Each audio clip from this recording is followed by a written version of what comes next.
Vyvrcholením sezóny pre futsalistov Tupperware Sventex týmu bol finálový zápas o slovenský pohár vo futsale proti extraligovému lídrovi Slovmatiku Bratislava. V piatok 23. mája mierilo do bratislavskej športovej haly na Pasienkoch viac ako 400 novozámčanov oblečených do jednotných dresov, aby podporilo svojich futsalistov. Silou novozámockého publika boli zaskočení aj bratislavskí diváci, ktorí takú atmosféru, ktorú pripravili novozámčania, už veľmi dávno nezažili.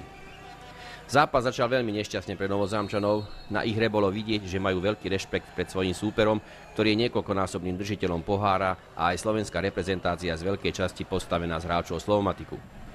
Prvý gól padol na začiatku 4. minúty, kedy Andredy postal malú domov a Gedaj iba s hrôzou pozeral, ako sa lopta dostala za jeho chrbát. Nástupom ďalších minút sa novozámčania predsa len posmelili a hnaní ohromným publikom sa stále častejšie dostávali pred bratislavskú bránu. Novozámčanom sa podarilo vyrovnať v 11. minúte strelou Dangvana.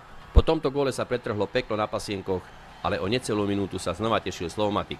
Horňáček si znova nerozumel s Gedajom a lopta skončila v domácej sieti.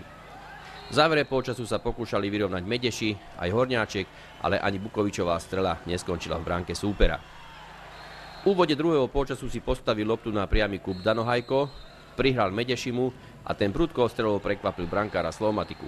Bolo vyrovnané 2-2. V 26. minúte kopali hostia rohový kop, z ktorého sa im podarilo vsietiť gól a zvýšiť vedenie na 3-2. O 2 minúty neskôr sa im znova podarilo prekonať obranu novozámčanov a Gedaj, ktorý predvádzal bravúrne zákroky, bol znova beznostný.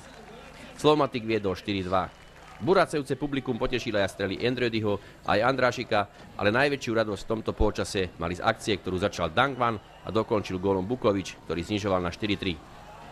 V 37. minúte z ďalšieho protiútoku znova sa tešili bratislavčania, Gedaj bol na ich prudkú strelu krátky a tak Slovmatik viedol 5-3.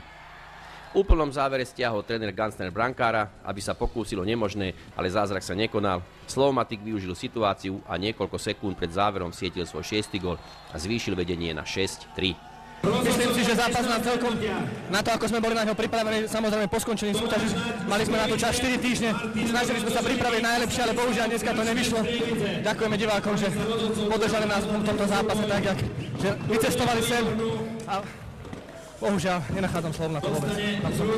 Myslím si, že je to pre nás veľká škola, veľká skúška a potrebujeme do budúcnosti čo najviac takýchto zápasov, aby sme získali čo najviac skúseností a myslím, že to bude lepšie určite. Od zápasu k zápasu.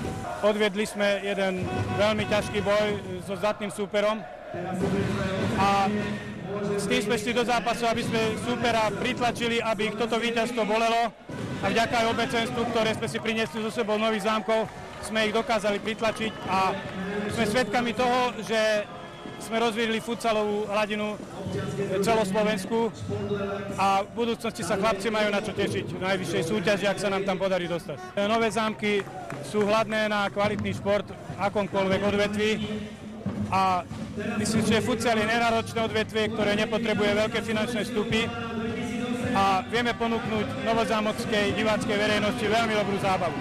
Ďakujem hlavne divákom Nových Zámkov za vynikajúcu kulisu a tešíme sa na budúce. Po záverečnom hvízde novozámockí priazníci futsalu odprevádzali svoje ihriska za búrlivého skandovania.